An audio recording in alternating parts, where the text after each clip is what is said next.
Okay, everyone, I think we can get started for today. So let me hand over to Doreen, the convener of the Anglo-SIG meeting. If you can unmute yourself, Doreen, before you start speaking, and then we'll be ready to go. Over to you, Doreen. Yeah. Welcome, everybody, and welcome particularly our guest speaker, who is Rabbi Dr. Jonathan Romain, and we're delighted and honoured to have him with us today. As he's a Rabbi Jonathan Romain is a rabbi, writer and broadcaster and minister of Maidenhead Synagogue in Berkshire. He writes for the Times and the Jewish Chronicle and is often to be heard on the BBC. He's the author of many books. He receives the MBE for his pioneering work nationally in helping mixed faith couples, a theme he covers in his book Till Faith Us Do Part, which is published by HarperCollins. As if all that is not enough, he is chaplain to the Jewish Police Association, president of the Accord Coalition, which campaigns for inclusive education, and chair of the Interfaith Leaders for Dignity in Dying. For several years, he was a judge for both the Times Preacher of the Year Award and the BBC's Frank Gilliard Awards. He is a past chair of the Assembly of Rabbis of the United Kingdom and is on the Council of St George's House, Windsor Castle. His latest book is Confessions of a Rabbi by Biteback, which has had a wide coverage in the media. So welcome, Jonathan. Thank you. And the one thing you left out was that I'm also an amateur historian. So I've got a family tree, so it's nice to be with others of a like ilk. And although I have a talk, I'm very happy to not only answer questions, but take any extra information, insights that anyone here has. So let me briefly start from that first 4 or 5 minutes by painting a general background picture that I suspect most of you will be familiar with. So this is not for you, but the person in the little Zoom box next to you, all right? So bear that in mind. Now, history, it seems to me, can be as much about frustration as information. And that certainly applies to the early records of the Jews of England. We do not know, and probably never shall ever know, who was the first Jew ever to set foot on English soil. It's likely, as you probably recall, that individual Jews came here as far back as Roman times, whether willingly as traders or unwillingly as slaves. Some of them may have been here just temporarily, passing through. Others spent a long period here. However, it's impossible to talk of a settled community, which is what we're really interested in, until the late 11th century. It was then, as you know, that William the Conqueror, William of Normandy, brought over Jews in 1066 from his French territories to help colonize his new kingdom. And he encouraged Jewish migration here for 2 reasons, we understand. First, it was obviously useful having people here who were both French speakers and loyal to him. On the continent, Jews tended to be an urban population, not tied to land and farms, so much more mobile than most other sections of society, and were much more amenable, therefore, to travel. Second, many of them performed a very useful economic function as moneylenders. As you well know, this was not a matter of natural aptitude, but of biblical interpretation. So the Bible permits money lending in principle, but it stipulates several times, quote, "You shall not lend upon interest to your brother." It's in Exodus, Leviticus, and Deuteronomy. So that obviously begs the question of who is your brother? And it was long understood by rabbinic law to mean a fellow Jew. So an act of kindness to members of the same faith community, one should not charge them interest, although you could do so for outsiders. However, and this is where the rub is, canon law, church law, interpreted the expression "your brother" to apply to anyone and held the verses to be an outright ban on levying interest of any type. Now, this may have been admirable in practice, but didn't work, admirable in principle rather, but just didn't work in practice, as there were constant demands for loans, small or large, and at all levels of the social hierarchy. And yet few people were prepared to make loans without charging interest, both so as to make a profit and also so as to compensate for defaulters. And there were quite a lot of defaulters. And of course, in the absence of internet records or police force or jails, it could easily happen someone could just borrow and then scarper. So with Christians being forbidden to enter such arrangements, here was an important economic vacuum in society. At the same time, Jews, of course, were barred from many other occupations. They couldn't farm, weren't allowed to own land outside towns that was part of the feudal hierarchy. And also many artisan jobs within the towns were closed to them, as they couldn't join guilds, which often or nearly always had a Christian character, where the admission ceremony involved swearing an oath in the name of Jesus Christ. So the coincidence of all these factors led Jews to engage in money lending. Now, again, you'll know it was an occupation that brought them many problems in the long term, because whereas everyone welcomes a money lender when they need a loan, they tend to resent them when repayment is due. And so anti-Jewish feeling became a sort of almost inevitable byproduct of their role in medieval society.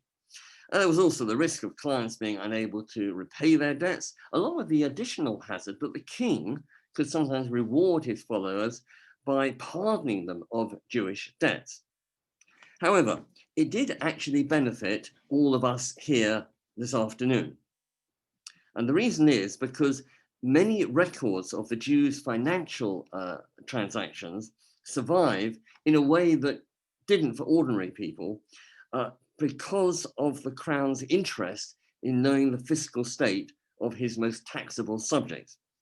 And they provide glimpses into the life of medieval Jewry, these financial records, that we might not otherwise possess. At the same time, though, there's always the danger of letting fiscal records dominate our picture of their lives, simply because they're the main ones that we possess today. Money lending was certainly a Jewish occupation, but not all Jews were moneylenders.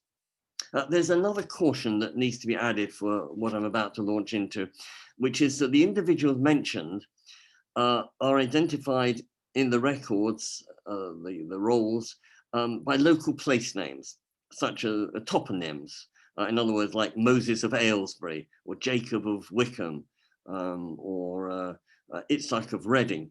But it doesn't necessarily mean that they were born in that location or that they lived there permanently, although that could have been the case.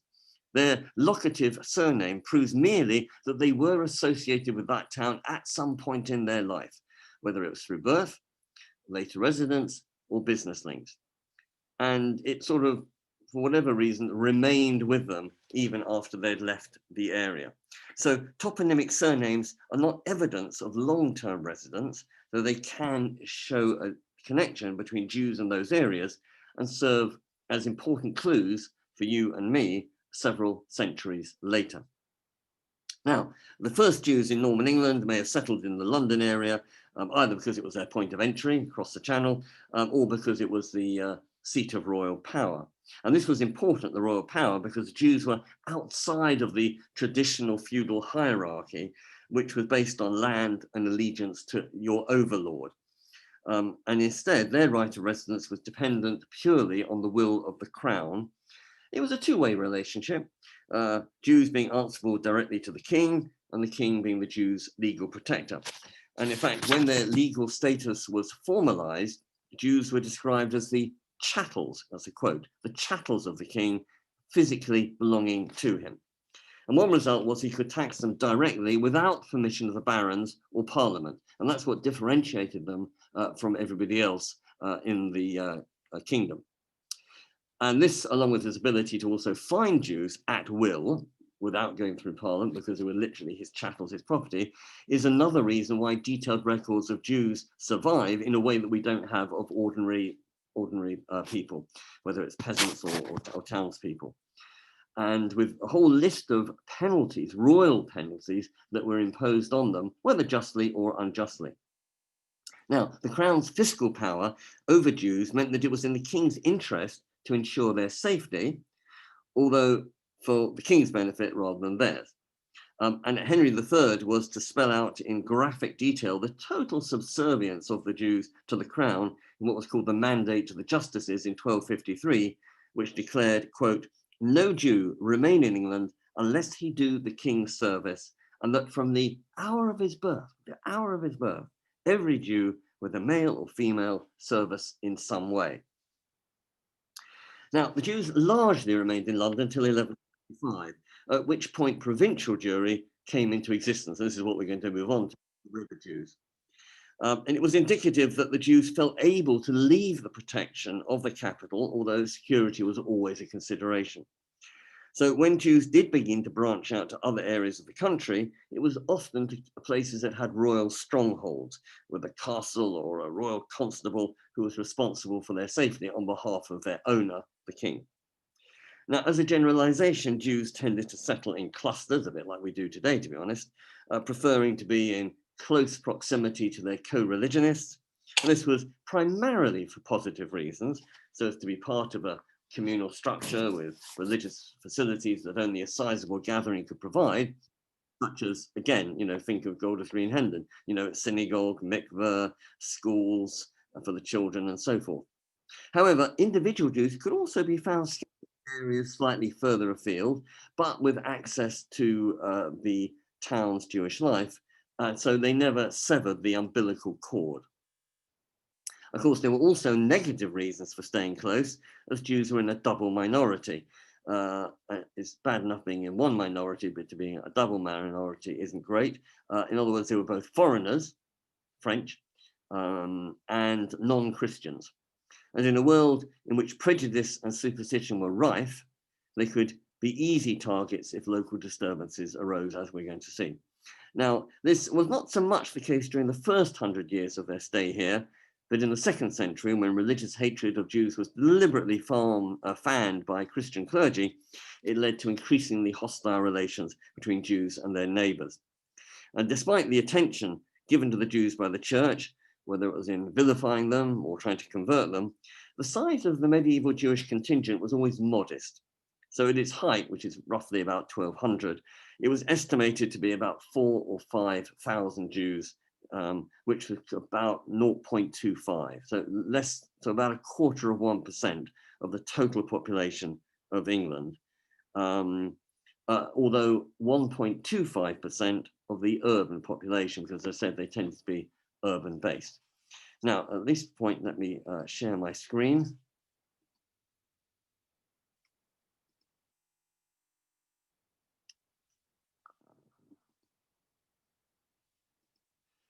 Right.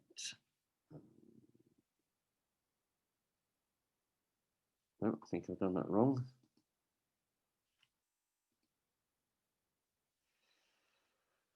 You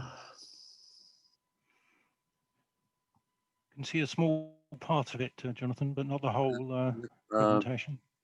Right. Right, I wonder if you might click on play if it would. That's, yeah. No, I think I've got there. Right. Right. Hopefully you've got a map in front of you. Is that right? Correct. Good. Okay. So there is the river, and this is what our sort of what we're going to be wending our way through the Thames, which is of course the squiggly line in the middle. Now, rather like today, just as the Jews of Berkshire are sort of the people attached to Maidenhead Synagogue, which is my community, as Doreen said, live throughout Berkshire, Buckinghamshire and Oxfordshire, along with bits of adjacent counties. Medieval Jews were spread throughout the area. Actually, the numbers you have to disregard because they are current numbers, or they were in about 1980. So, but I just wanted to give you an idea of the places. Now, as for the Thames Valley, medieval Jews were spread throughout. It's impossible to locate the very first Jew out here, but a possible date might be 1075. This is thanks to a reference by a 17th century chronicler called Anthony Wood. And he says, about this time, I find Jews settled in their number great in Oxford. As in several letters it appears, particularly that of Brunham le Riche, made to the Church of St. George at its first foundation, by which he'd given land to the canons in Walton, in the north suburb of Jews, and he, quote, warranted it to them against Jews. So it was land was given as a warrant against Jews. Now, this meant that it was a guarantee that the rights of the land would not transfer to Jews, because that could later lead to the crown claiming the land, because the Jews themselves were a property of the crown, and therefore whatever the Jews earned also went to the crown. But so this could be a proof as early as 1075 that Jews were in Oxford. On the other hand, we need to be a little bit cautious, because a little bit like legal documents today, it was a common phrase in English documents. So it simply could be inclusion of a standard legal clause, whether or not there were Jews actually living in the area. Another possible fascinating but inconclusive detail is in the Domesday Book of 1086, where it says, Alloy, the sheriff, holds from the king 2 hides, in other words, about 60 acres, Blicestone, which is in Oxfordshire, which Manasseh from him without license of the king. Now here we have 2 clues. First, a Hebrew name, and second, mention that the king hadn't granted permission, which was normally not needed in a private land deal, because why should the king get involved? But it was common when a transaction involved a Jew. So it might infer that Manasseh was a Jew, and it was rather odd that in this particular case, the king hadn't given permission, which is why it was noted. However, once again, care is needed, because non-Jews also used Hebrew names, and there are several names in the Domesday Book without any obvious Jewish connection. So once again, this excerpt cannot be claimed as definite proof of Jews in the area. The first incontrovertible mention of river Jews, though, is not until 1141. It occurs a little bit upriver in Oxford itself, but the fact that it was already a community in 1141 implies it was well established and formed sometime earlier. And this is a reference to a tax, and it's always going to be fiscal matters, as I said, because that's what saved the records. Well, that's what made the records being made in the first place. So this was a tax when Matilda imposed in the middle of the civil war with Stephen, and imposed upon the Jews of Oxford. And then, unfortunately, when the city was recaptured by Stephen, he too demanded a levy from them. Although 3.5 times as much as the levy they given to Matilda. Why? Well, partly because it was officially a punishment for helping Matilda, but also, frankly, because he needed the money. As for individual Jews, someone who left his mark on the town, albeit for worse, was the son of Moses of Wallingford, which is just downriver. And he was known as Deus Eum Crescat, or Dieu de la Cresse. And this was sometime before 1190. He was in the town, and he started taunting pilgrims on the way to the shrine in Oxford. Miracles of healing were believed to be performed. And according to Cecil Ross' description of the events, based on a contemporary account, this Dieu de la Cresse showed his opinion, I'm quoting now, in the most contemptuous and sacrilegious manner. He would pretend to limp and then walk freely, or else clench his fingers as if he had palsy, and then open again, as if cured, and inform the bystanders that these miracles were quite as genuine as anything that the saint had achieved, and they might as well let him have all the alms of the pilgrims instead of presenting them to the church. His father told him to stop his antics, but Dieu de la Cresse flatly refused, saying that he, for one, was not afraid of the saint. As a result, the two had a violent quarrel, and whatever the reason, that same night the young man committed suicide by hanging himself in the kitchen of the house. There was at this time no Jewish cemetery in Oxford, and when the body was taken to London for burial, the Christian faithful, by the way, fancied the dogs bayed after it more than was usual, the coffin fell ignominiously from the cart, and the neck that had uttered the blasphemies was broken. The saint's triumph could not have been greater or more public. Clearly an unbiased report.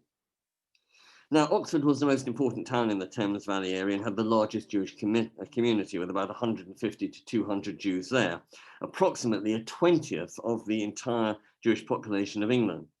And their economic importance was evident from the fact that it was one of the limited number of towns which had an arca, Now, an arca was a locked chest in which the official documents of the loans transacted by Jews were kept. Now, this system was introduced in 1194 in what was called the Ordinances of the Jews. And it's a remarkable example of early bureaucracy, and it provided an efficient method of record keeping vital to both the creditor and debtor, as well as the crown, who, as I said, took keen interest in the financial affairs of his chattels. And the archive of each town was supervised by a group of 2 reputable Jews, 2 reputable Christians, and 2 clerks. So there were 6 people in charge of every archive. And right, I'm now trying to, here we are. Each document was referred to as a chirograph, and here you have an example. And you can see that it's cut at the top. And what this was cut by scissors, and then the 2 parts would be joined together when the deed was brought to fruition. And it was cut in this way so as to make a perfect match, so that the claimant of the below half would be answerable to the person in the top half. So they didn't have gestetners or roniers or duplicators in those days. So this was a way of showing that the document was a true document. So quite a neat invention of how to prove that your document, the debtor's document, matched the creditor's document. Now, Oxford Jewry was also one of the handful of centres in which Jews had their own cemetery, because until 1177, Jews who died anywhere in the country until 1177 had to be taken to London and buried in the only Jewish cemetery, which was in Cripplegate, as happened with the case of this guy I just mentioned, Dylan Cress. After 1177, Jews were permitted to establish local cemeteries, which the larger communities did, and land was bought by the Oxford Jews for a cemetery of their own outside the East Gate. Now, as for synagogue buildings, well, we all know that any building can serve as a place of prayer, with Jews gathering together in a large room in someone's house or workplace for a weekly or Shabbat service, and so no formal synagogue was necessary. Still, it was desirable, particularly as there was a large community. In around 1228, an Oxford Jew called Coppin of Worcester purchased a house off Fish Street in St Aldate's parish, which he then dedicated as a synagogue for his co-religionists. To give another anecdote associated with medieval Oxford, the synagogue became caught up in a curious incident a few decades later. During a solemn procession on the 17th of May, 1268, by the clergy through the Jewish quarter at St Friedwide, a Jew snatched the crucifix being held by the leader of the procession, and he broke it underfoot. Roth suggests that as no individual was apprehended, the incident is slightly suspicious, with perhaps a Jewish bystander falling accidentally against the bearer and tripping him up. But whatever the real cause, the entire community was held responsible and ordered to pay for a new portable crucifix made of silver, as well as a permanent one of stone. There was then some debate as to where this permanent one was going to be located. The initial idea was the spot where the incident took place, and then it was suggested that it be erected opposite the synagogue, which would have been very provocative. And it was actually vetoed by Henry III himself, who, as we see, took quite an interest in his chattels. And eventually, on the 3rd of February, 1269, the crucifix was fixed in the grounds of Merton College with an inscription bearing testimony to the event, although it's no longer standing today. Merton, by the way, already had a loose Jewish connection, because in 1267, Walter de Merton, who was Henry III's chancellor and who founded the college, had started it by purchasing some local houses from the Jewish owner, Jacob, son of the famous Rabbi Moses of London. If you're interested, by the way, in Oxford, quite a detailed study of the life of Oxford has been published already by Cecil Roth, so I'd refer you to it.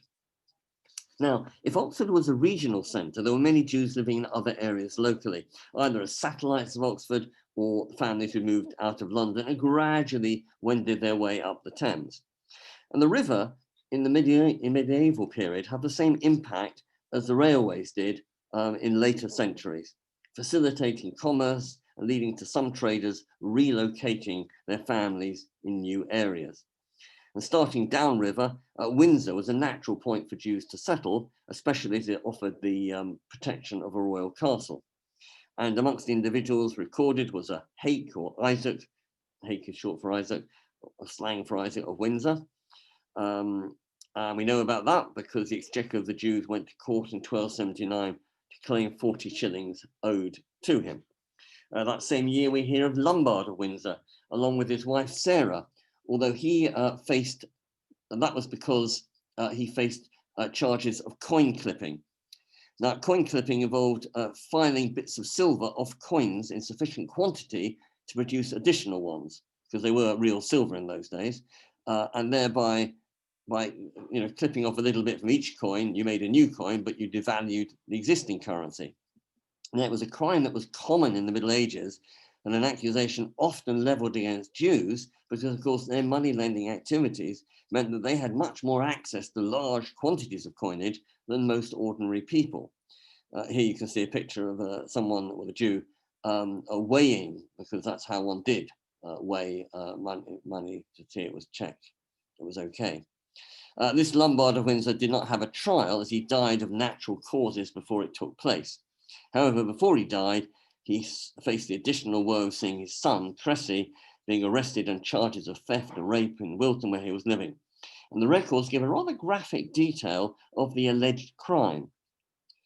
Apparently, Isabel of Lockerley appealed against Cressy, son of Lombard, the Jew of Windsor, and that apparently she was crossing East Street in Windsor, and Cressy assaulted her and then robbed her of her coat, a coat of blue cloth with fur straddling worth 15 shillings, and another undergarment of squirrel fur worth 6 shillings.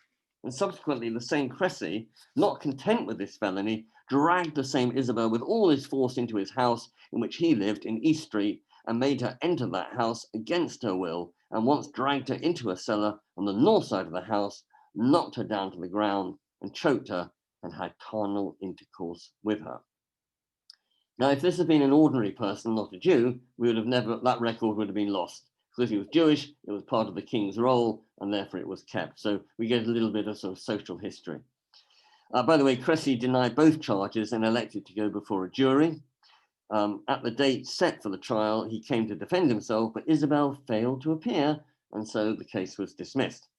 Although Cressy still had to pay the king half a mark to release the case, which of course wouldn't have happened with anyone else, but because he was the king's property, the king could say, "Oi, to be let off properly, you have to pay me." By the way, Jewish life in Windsor didn't last that much longer, because the rest of the community were expelled in an edict of the 13th of October, 1283. And I can quote from the edict: an order to Geoffrey de Pishford, constable of Windsor Castle. The order to be caused to be removed from that town certain Jews who have entered it and who inhabit it without doing injury of their bodies or their goods, so they were to be escorted out but without any violence, which is rather nice, as according to the custom of the king's jury, Jews ought not to dwell in cities, boroughs or towns other than in those wherein there is a chest, the archive, the chirographer of the Jews, and where they were wont to dwell in old times. By the way, if you caught me reading that, when it said the Jews, it said his Jews. And it takes it for granted that the Jews belong to the king. And it also harks back to something called the Mandate of the Justices, which was issued by Henry III in 1253, which ordered, quote, "There be no synagogues of Jews in England, save in those places which such synagogues were in the time of King John, his father." In other words, you weren't allowed to build any new synagogues, even if new settlements had occurred, but they restricted it to where existing synagogues were in the time of King John. By the way, I should add there were also Jews who stayed in Windsor was not for residential reasons, but because they'd fallen foul of the king's pleasure. Most prominent was Abraham, son of Muriel, who lived in London when he was an active financier and a member of one of the leading Anglo-Jewish families of the time. The close rolls of October 1204 record the king, a message to Robert of Oldbridge. "We order you to send to our justices appointed in London for the custody of the Jews, Abraham, son of Muriel, whom you have in prison in Windsor." I hope you noticed his name, by the way. It's rather odd. Abraham, son of Muriel. We'll come back to that in a minute. Now, the reason for his detention was that after the death of his father, that was Joseph of Isaac, his mother married Isaac of Oxford in 1203. She, however, her new husband died the same year, so it was like a really short marriage. And she and her son, Abraham, were accused of concealing the wealth of her new husband so as to avoid the duties accruing to the crown. So, you know, it's like somebody to get out of inheritance tax or death duties. And they were fined a massive sum of 1,000 marks and given a strict deadline by which to pay it. But despite selling property in England and also going back to Rouen to dispose of land there, because as I said, most of the English Jews were actually French and went backwards and forwards, they couldn't raise sufficient money to meet the penalty. Abraham was therefore imprisoned in Windsor before being summoned to face the justices of the Jews. But it had a sort of happy ending in that despite these tribulations and despite a further fine, he was able to restore his fortunes later, to the extent that he ended up being ranked the 5th highest Jew in the country. Now, as I say, it's unusual for a man to be called by the name of his mother, Abraham, son of Muriel, rather than his father.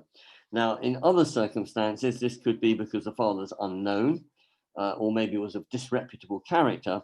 But in this case, it's probably because his father died shortly after his birth and therefore was always known as the child of his mother. Now, not far away from Windsor is the spot.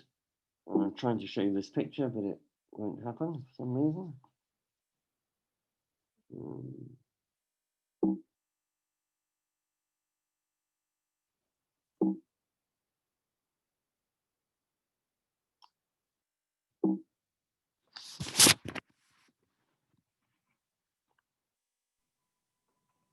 Right. Lee, can you help me? Is there a reason why I'm not getting the next item of the... Might want to try clicking on escape to get back to the smaller window, then click on the new slide and try and play again, I guess. Right, all my buttons are so old, they're escape. Oh, I see. You can hear it clonking. Yeah.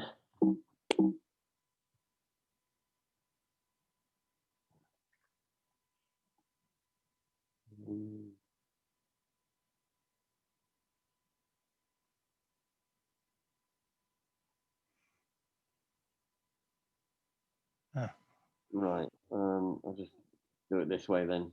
Yeah. Right. Okay. So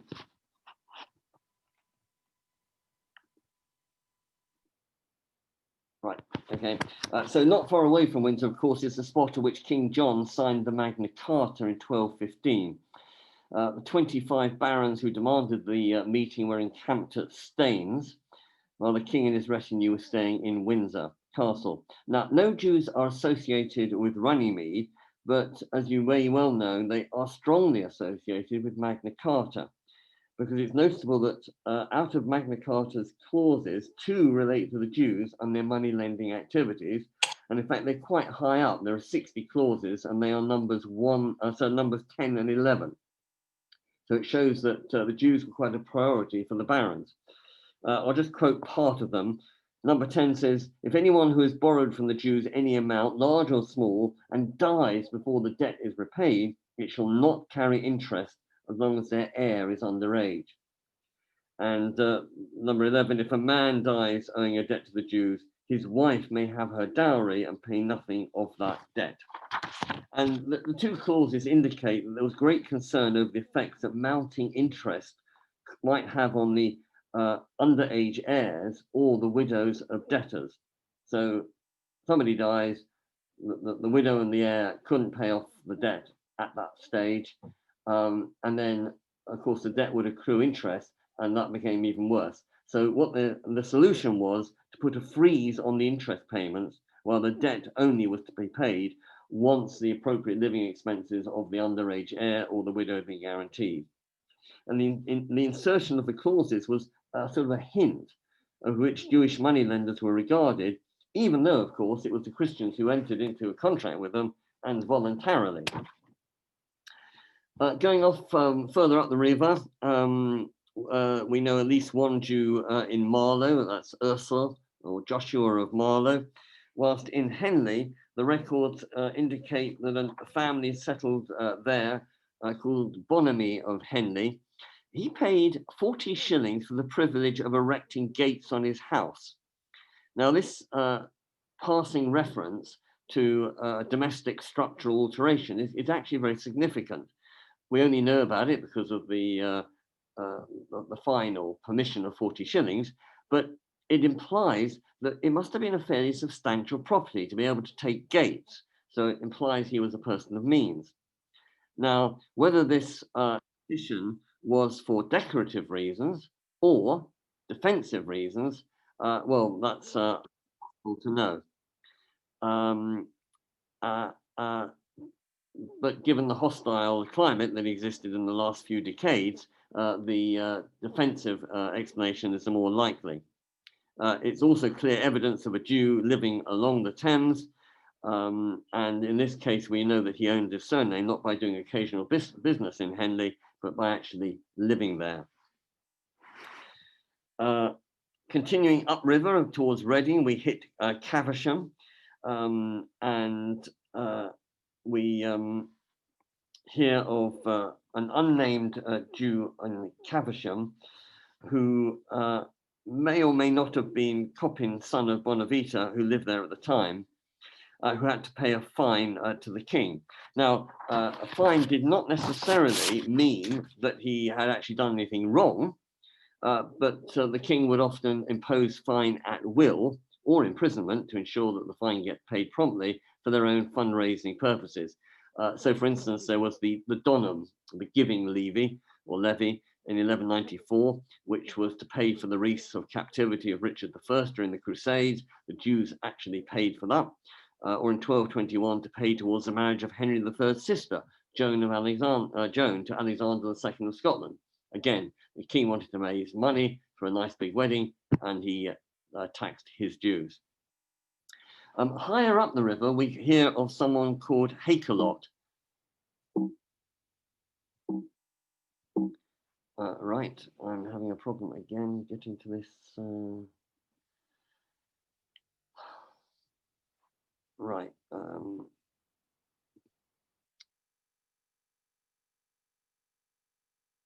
Hakelot, or Isaac, according to the deposition of somebody in 1163, he said, when I was in Reading, Hakelot the Jew, whom I found there, lent me 30 shillings at 3p a week for the pound, which I kept for 5 months, and for which I paid usury of 7 shillings and 6p.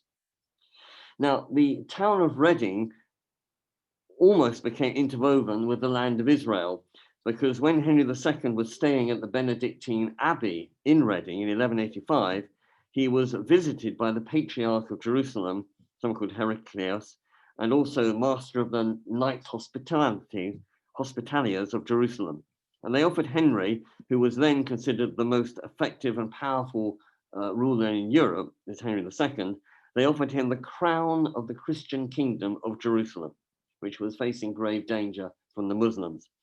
Despite an accompanying letter from the Pope urging Henry to accept, he declined the offer of that extra town, and Reading did not become the seat of Jerusalem's history. But it does have a special place in the history of medieval Jewry, thanks to Robert of Reading, who is referred to, who was a Dominican friar, who some of you may have heard of, an order which was increasingly active in the 13th century in whipping up popular fury against local Jews by preaching anti-Jewish sermons. They also went into synagogues and forced Jews to sit through a sermon designed to convert them to, quote, the true faith. And it seems that Robert of Reading studied Jewish literature in order to gain background material for his anti-Jewish activities and became rather interested in Judaism itself. The result was, instead of him leading the Jews to Christianity, he converted to Judaism. He adopted the Hebrew name of Haggai and subsequently married a Jewish woman. Now, the scandal of any Christian joining the unbelievers was bad enough. The apostasy of someone who came from the ranks of the clergy was seen as even worse. And the public disgrace brought upon the church could only result in the severest possible punishment, in other words, death. But Robert, or Haggai, had the good sense to flee along with his new wife and disappeared. He fled the country and disappeared from history.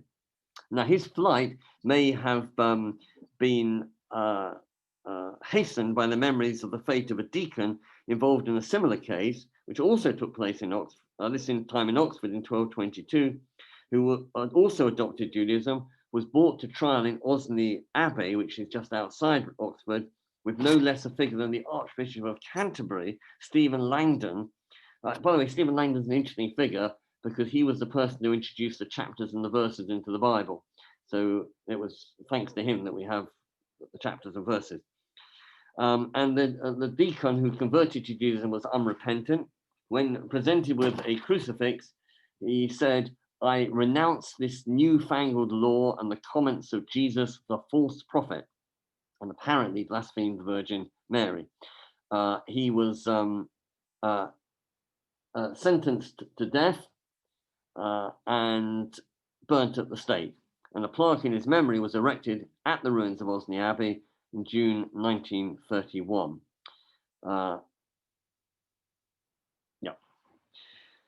Moving up the Thames lies Wallingford, whose Jewish population had grown rapidly in the 12th century. But we hear of a resident called Abraham of Berkhamsted, but who lived in Wallingford, who had moved there after the Jews had been expelled from Berkhamsted and was a money lender of St. Stumpson's. In fact, he had such a high number of transactions that an archive, in other words, this box, was established in Wallingford specifically to accommodate for his business.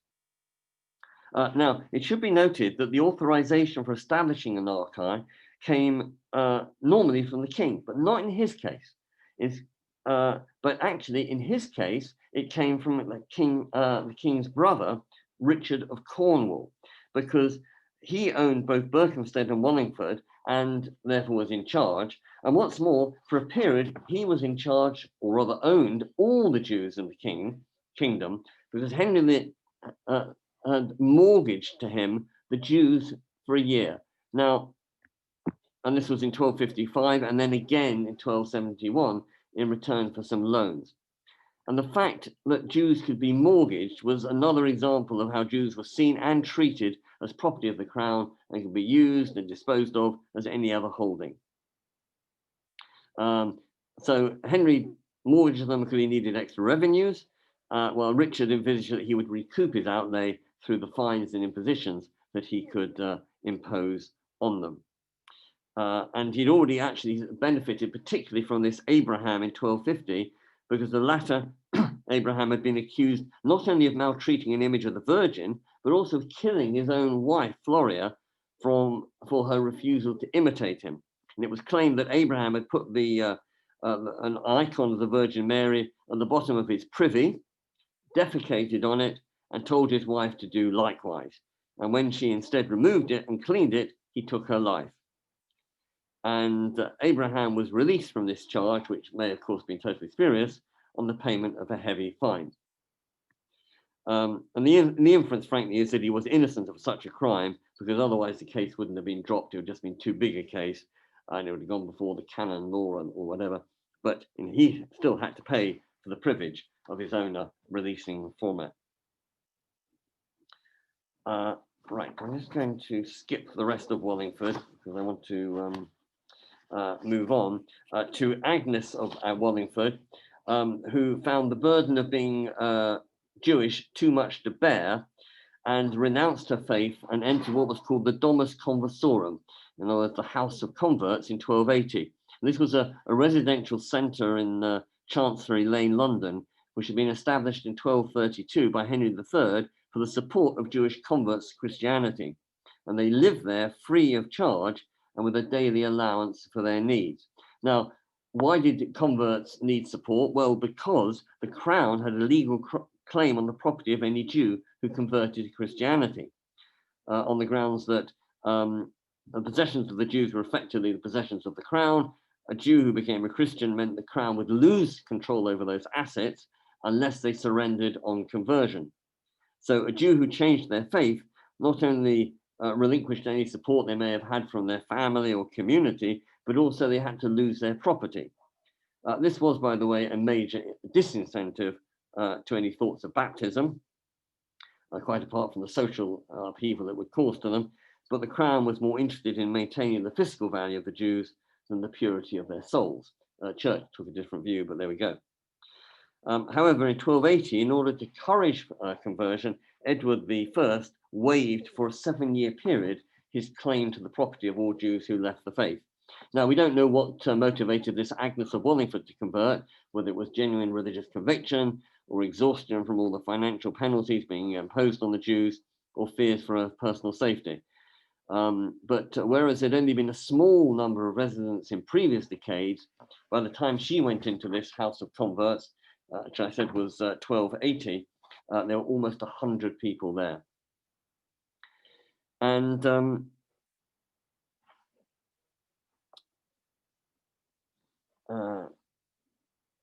right, I'll just skip a little bit because it'll be more interesting if I tell you about something else. Yes, I just want to go off the river for a sec because it touches on someone that you may have seen of in the Jewish Chronicle recently.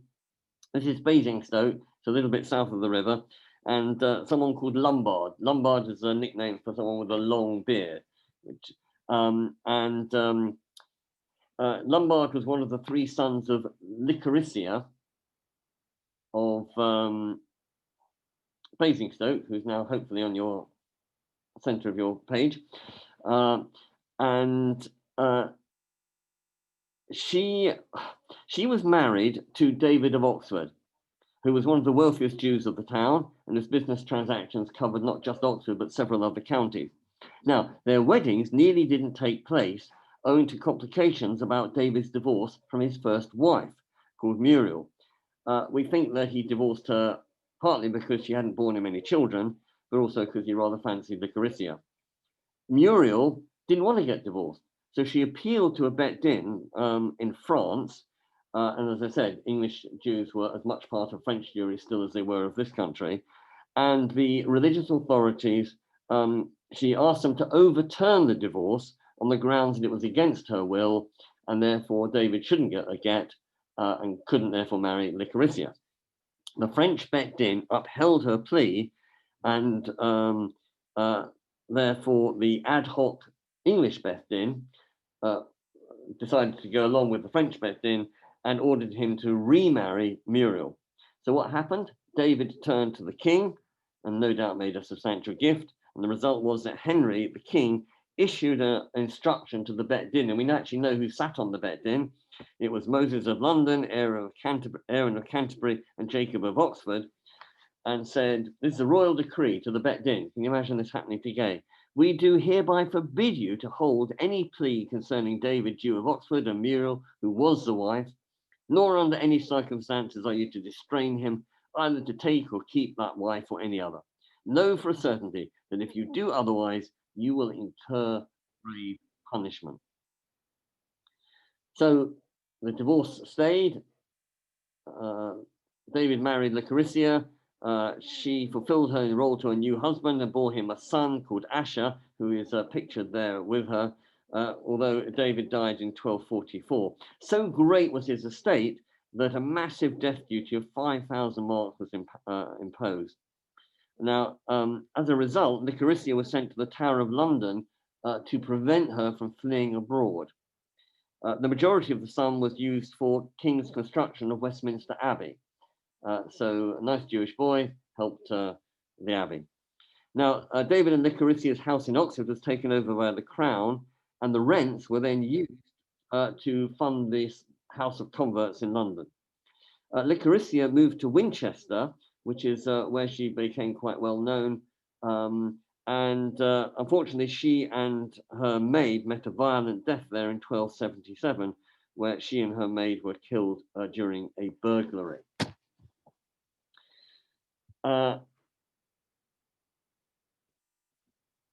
Right, let me go to the next document picture. This is an excerpt from what was called the Statute Deusime, the Statute of the Jews, that was introduced in 1275 by Edward I. because at this time we're getting an awful lot of the rebel Jews being fined or sent to the Tower of London or imprisoned in Windsor Castle. There's a steep rise in the number of fines and imprisonments. And this was connected with this statute of Judaissimo, although you can see what's happened as a scribe, with beautiful handwriting, has actually drawn a Jew in the margins because it's about the Jews. And you can see, of course, the Jew having the 2 tablets of stone on his breast. And this was a remarkable experiment by Edward I in social engineering. It was really radical for his time because Edward was facing 2 problems. On the one hand, there was the vociferous opposition of the church to usury, which was the mainstay of the Jewish community, and also the deep unpopularity it brought upon the Jews amongst the country at large. In addition, the Jews by now were pretty impoverished by constant taxing and fines by the crown, and therefore they were no use to the crown. And therefore he ordered the Jews to cease lending money on interest and instead turn to other occupations. So he said, look, we stop being moneylenders and become farmers, merchants, artisans. And this Statutum de Judaissimo in 1275 tried to accommodate this transition, and Jews were allowed to hold land on 10-year leases. But the problem was that economic restrictions in other areas, plus the social antagonism that had been built up between Jews and non-Jews by then, it was actually very difficult for Jews to make a success of their new business, and many secretly returned to usury, which then, or coin flipping, which then led to all them imprisonments and fines. And we hear of these. Now, of all the financial and other pitfalls that befell the Jews of the medieval Jews, the worst is one I haven't mentioned so far, which of course is the blood libel, the totally false accusation that around Easter Jews would reenact the crucifixion and murder a Christian child and use his blood for matzah. And although many English towns were the scenes of blood libels from 1144 onward, there was none in the Berkshire, Buckinghamshire or Oxfordshire area. Although from 1222, local Jews did share the indignity suffered by all English Jews of wearing the Jew badge, which you can see there, and also in the next picture, where you've got at the top Aaron, Feel Diabole, Aaron, son of the devil, and you can again see the 2 tablets of stone, which marked him out as a Jew. Of course, it's fascinating, really, because the need for such a sign to designate a Jew implies that it wasn't possible to tell whether someone was a Jew or not just by looking at them. Now, in this case, you've got a hook nose, and it's very sort of a caricature, but normally you couldn't tell a Jew at 10 paces, and therefore that was really the reason for the Jew badge. It was introduced by the Pope Innocent III in 1215, so as to separate and designate Jews and prevent sort of social intercourse between Jews and Christians.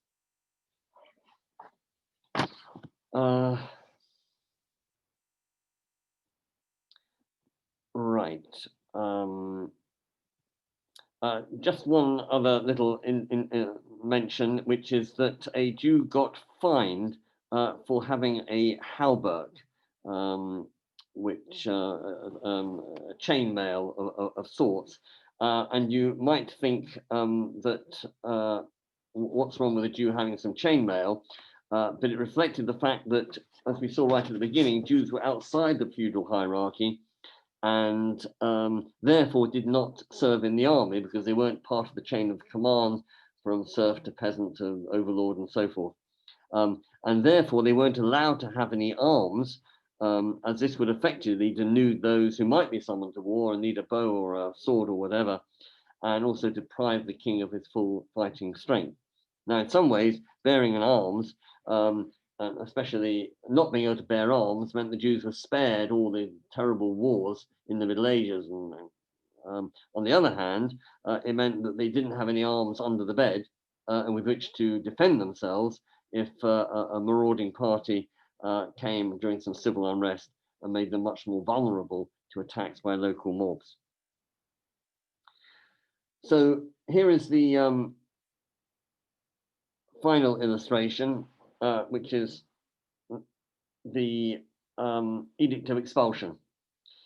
Now, throughout the 13th century, Jews suffered from a series of local expulsions in disparate parts of the country, and in our area, it included Wickham in 1235, Newbury 1244, Windsor 1283. But in 1290, as I'm sure you know, Edward I ordered the Jews to leave England entirely. It was the first time there'd ever been a national expulsion of the Jews, either here or in any other country, although it was to be emulated in subsequent decades by France and later most notoriously by Spain. It was a great British export, if you like. And the Jews largely settled in France, the community from which they had come 2 centuries earlier, and effectively they disappeared from history as a recognizable group. You know, we often talk about the 10 lost tribes. Well, the Jews of England were a lost tribe as well, assimilating into French Jewry, and then of course having to endure further rounds of discrimination, persecution, expulsion. And the Jewish memories of the Thames meandering through Berkshire and Buckinghamshire was not to be revived for several hundred years, because whereas London still has streets named after the Jews, and you'll probably know them, Old Jewry or St. Lawrence in Jewry, there is no equivalent memorial in Berkshire or Buckinghamshire. So let me end by saying that but for the fiscal records of medieval Jewry that survive, much of this story might have been hidden from view. And what's clear is that while medieval Jewry may have congregated in towns and near royal strongholds, it also had a presence in the rural areas like the river Jews did. Kings and bishops in urban centres may have been the clientele of the richer Jewish moneylenders, but most Jews actually operated on a smaller scale, and their debtors included not only townsfolk, but also villagers and peasant freeholders. And whilst the majority of Jewish moneylenders still resided in the larger towns and merely traveled to outlying areas for business reasons, it's clear that others did settle further afield, including the villages and towns along the Thames.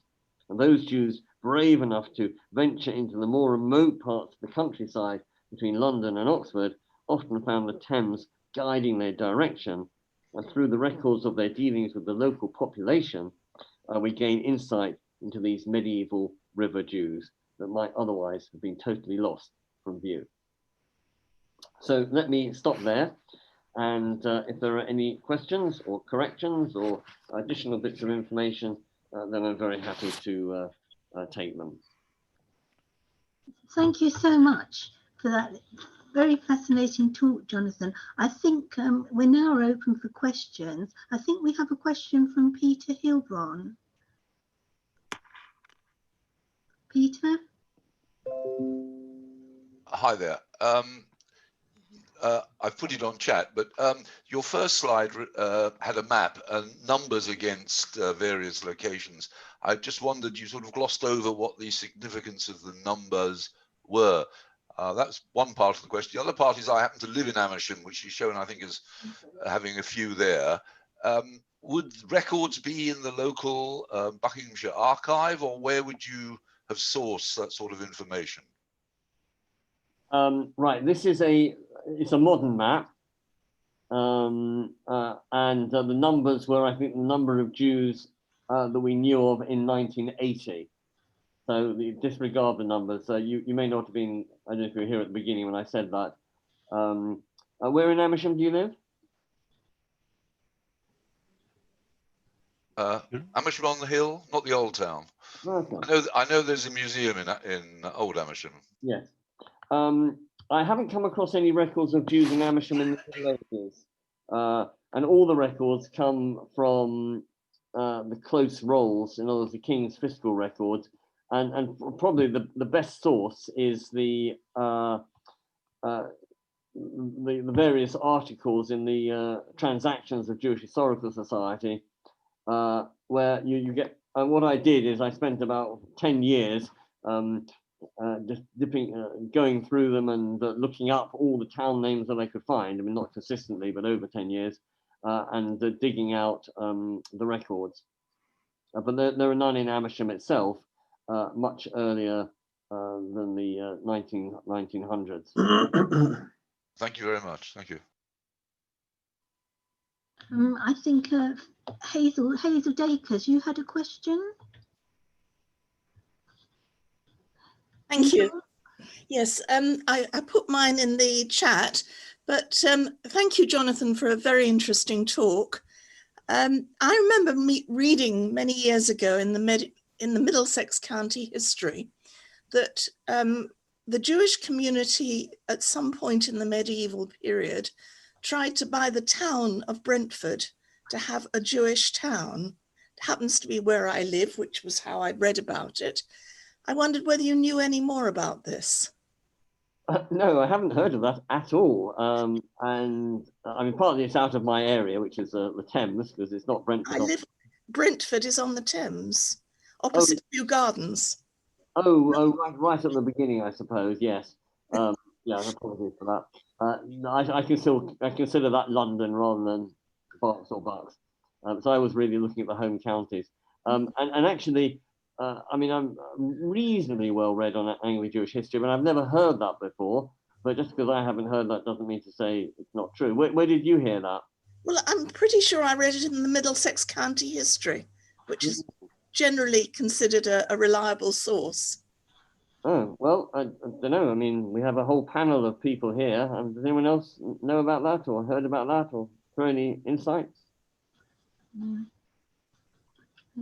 Well, thank you very much, Hazel. The question from Philip, it's not really a question, it's more of a statement about medieval history. Philip, do you want to say anything? Philip MacDonald, is it? Okay. It was actually more of a statement. He has an MA in medieval history, but he never actually got to study anything. So he demonstrated, thank you, Jonathan, how much there is more to learn. Sarah Montague, you wanted to make a comment or a question about street names? Yeah, because and I noticed Nigel Lucas also made a similar comment. But you're saying that there are no street names commemorating the medieval Jews, but it's generally taken that Dead Man's Walk, which runs along the back of the city wall along Christchurch Meadows, is a reference to the Jewish funeral processions that because they weren't allowed to go up St Aldate's and down the high street to where their cemetery was, but had to go out of the gate of the city and outside the city walls to along to where the cemetery was sited. And so that's usually taken to be a reminder of the medieval Jewish community. Right, thank you. Thank you for that. And of course, that cemetery no longer exists. I think it's under Botanical Gardens, isn't it? Yeah, but part of it is under the earlier cemetery was under where Magdalen College now is, and then they had a later cemetery on the south side of the street there, in where the Botanical Gardens now are. Yeah. By the way, the numbers on that map from 1980 wasn't the population of Oxford, which I put 12. It was the number of members that we, Maidenhead Synagogue, had in Oxford. So this is just purely for internal use. But it's the only thing I could find to just show the flow of the Thames through the different areas. So that was 1980 Maidenhead Synagogue membership, not anything else. Thank you very much, Jonathan. John Pearl, I think you had a question for Jonathan. John Pearl asked, where did you get the copy of the Edict of Expulsion, please? Oh, that's a photograph. Oh gosh, it's quite a well-established photograph of a copy that was sent to, because these edicts were sent to all the sheriffs of the different areas, and that's one of the few surviving ones. So I haven't got my notes to hand, and it's been published in several books, including Jewish Historical Society records. Do they keep these copies in a county library or something like that? Right, thank you. Yeah. Thank you very much, John. Barry Layden is asking a question. Barry, would you like to give your question? Yes, thank you very much, Doreen. I'm really interested in where the Jews worshipped in medieval times, and I'm sure, like many other people here in the mid-90s, we were fascinated to learn about the chamber that was discovered in the High Street in Guildford, where there was a synagogue from about 1180 and unfortunately covered over by the monsoon shop with no clear floor to be able to view. And what I'm wondering is it possible that there are lots of places that are still yet to be excavated, that these wonderful ancient synagogues may exist? I had a wonderful time walking around Delos, which was 1st or 2nd century, so somewhat earlier. But I'm just wondering here in the UK whether there are places that we could potentially explore that really no one may know about. Yes, you're absolutely right. And for various reasons, I was lucky enough to actually crawl underground. Thanks to, I think it was ITV, were doing a program on it. And I squeezed through a hole and the cameraman followed me. And we went into this open space. To be honest with you, although there was speculation that it was a synagogue, it was only speculation. And it could have been a private chamber room or a meeting room or anything. And that's the trouble, one can only guess. It's a possible guess, but unless they found an artifact, you know, like I'm not sure if a prayer book would survive, but an old Jewish coin or a leather strap of a tefillin or something like that, then, you know, so it's an open question. But it was certainly in an area considered to have been Jewish, so there was a possibility. And I think they recently discovered a mikveh in Bristol, didn't they? Well, about 10, 15, 20 years ago. So yes, I'm sure as things develop, we will uncover. But there are very few physical records, or sorry, physical remnants of medieval Jewry, which is why we rely on place names like Sarah said in Dead Man's Walk, or the street names like Old Jewry or St. Lawrence and Jewry. So yeah, it's to be explored. Thanks. May I just ask a question here? I seem to remember that there was an ancient synagogue, either a synagogue or a mikveh, in a house in Islington, owned by a Jewish family. I can't quite remember the name of the family. Do you know anything at all about that? No, I haven't concentrated so much on London Jewry. No, sorry. Very happy if anyone else does know. Okay, and Daniel, I do stress I'm an amateur historian, sure. digging around in my own backyard. Jonathan, we all are. We're all learning as we go along. That's why your lecture is so interesting for us. Maureen, yes. There's a couple of questions we may have missed. That they've got their little blue hands up. Right, I don't know if you've seen them or not, but could I have Daniel Anderson ask his question? Yeah, thank you. Thank you very much. Very interesting, Jonathan, your talk. Question really is about the numbers of Jews and their origins prior to their arrival in England. I mean, do you happen to know much about these? It was a very small number, as I understand. And what's their actual relationship with the wider community? We talk about Jews as being one community, but obviously there are lots of very different communities across the world as there are today. I'm just very interested about what we know, if anything, about how they happen to be in France to end up being in England. Where did they come from? And, you know, anything you may know about any of those, really. Yes, I don't know if you came in late. I did address that a little bit at the beginning. I said there were between 2,000 and 3,000. And I gave the reasons why William brought them over. Yeah. And they were always connected with France. It wasn't like they came over here and then they were sort of, you know, like English Jews. They went back constantly, backwards and forwards. There were family connections, business connections, which is why they sort of just seamlessly disappeared back into France when the expulsion was over, when the expulsion occurred. We do know that they were a little bit more integrated in the early time than some of the co-religionists on the continent.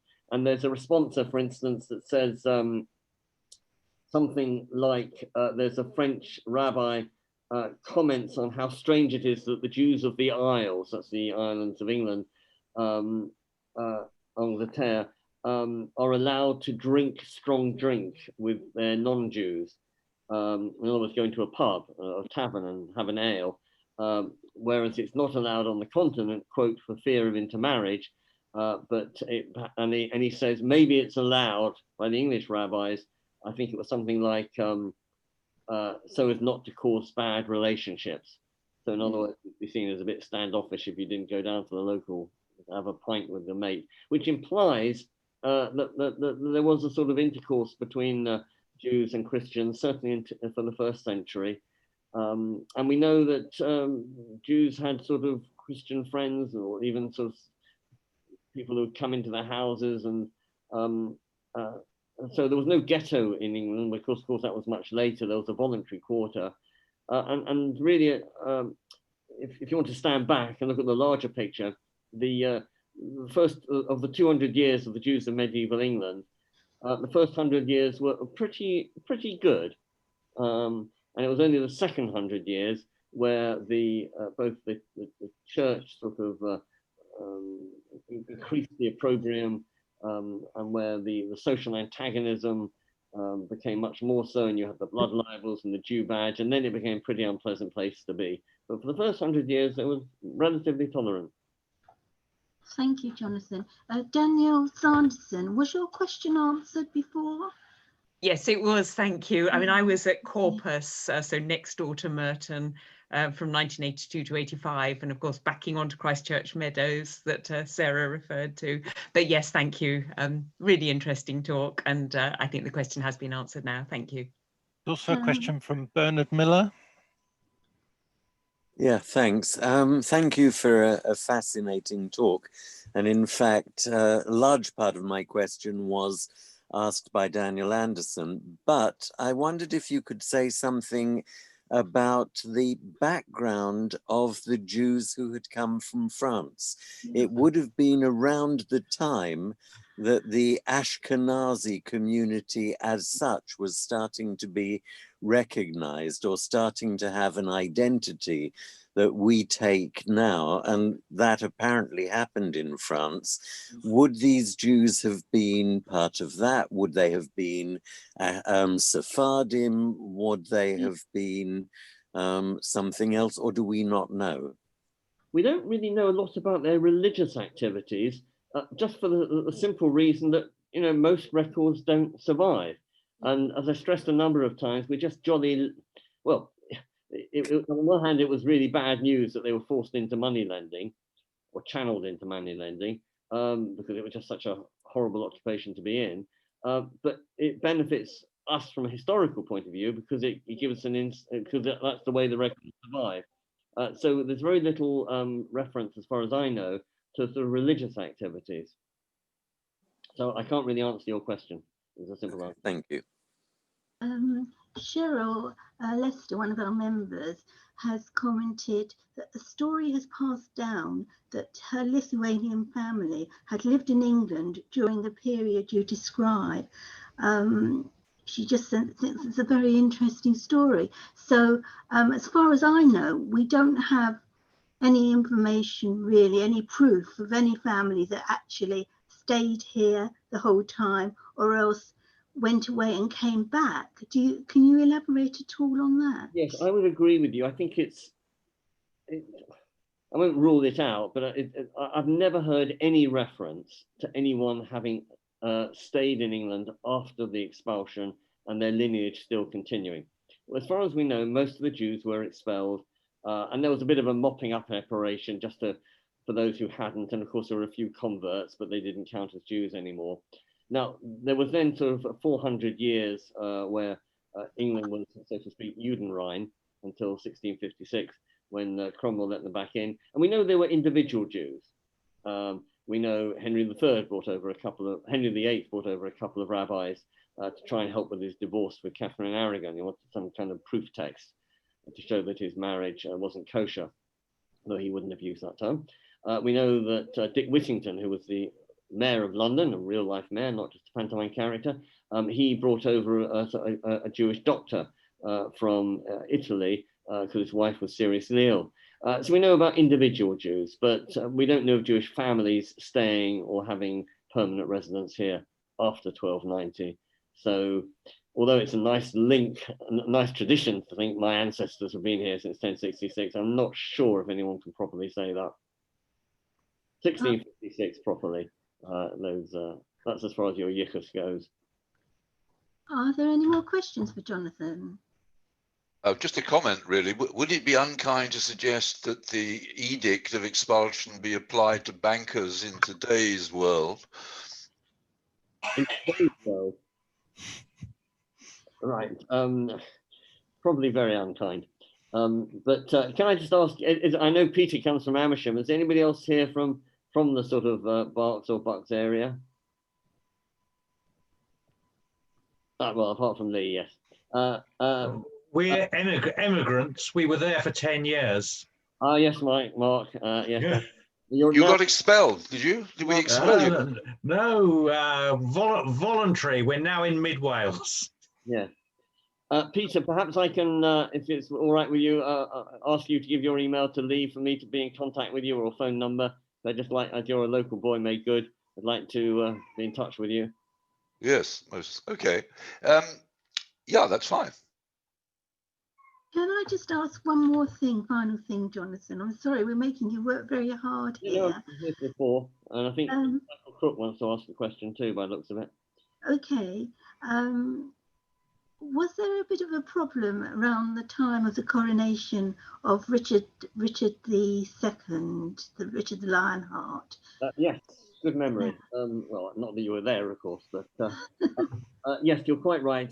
There was a to-do. We're not quite sure what happened, but there was a fracas outside the place where the coronation had taken place, and for one reason or another, I mean, the assumption was that Jews were there because Jews uniquely had access to the crown, because, you know, whereas an ordinary peasant would never go near the court, Jews did have access to the court because they were the chattels of the king, and also they often bring you presents and gifts, and at a coronation, it's quite likely that some of the more wealthy and prestigious Jews would have been there to pay homage to the king and give him a present and all the rest of it.